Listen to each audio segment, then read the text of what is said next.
In today's video, I'm going to teach you how to host a Zoom online meeting. Hosting a Zoom session is simple once you understand where the key controls are. And in this guide, I'll walk you through the entire process so you can confidently set up and manage your own meetings from start to finish. To begin, open the Zoom application on your computer and sign in to your account.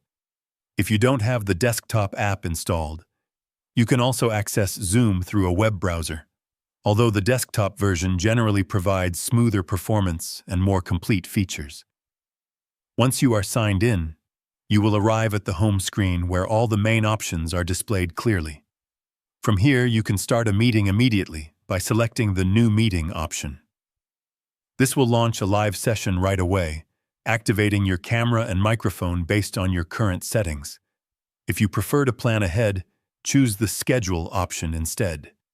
This allows you to set the meeting date, time, title, and additional security settings such as a password or waiting room to help control access. After your meeting is created or scheduled, the next step is inviting participants.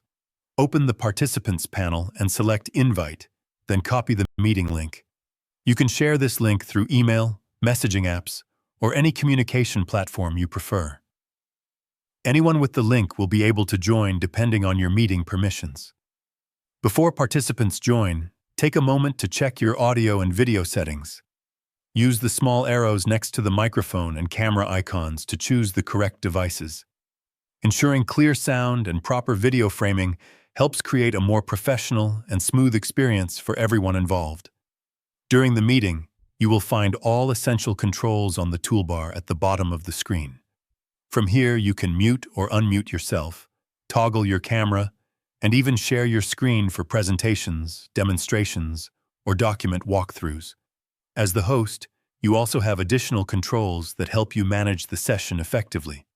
You can mute participants, remove disruptive users, or lock the meeting once everyone has joined to maintain security and focus. When your meeting is finished, simply click End and select End Meeting for All to close the session for everyone.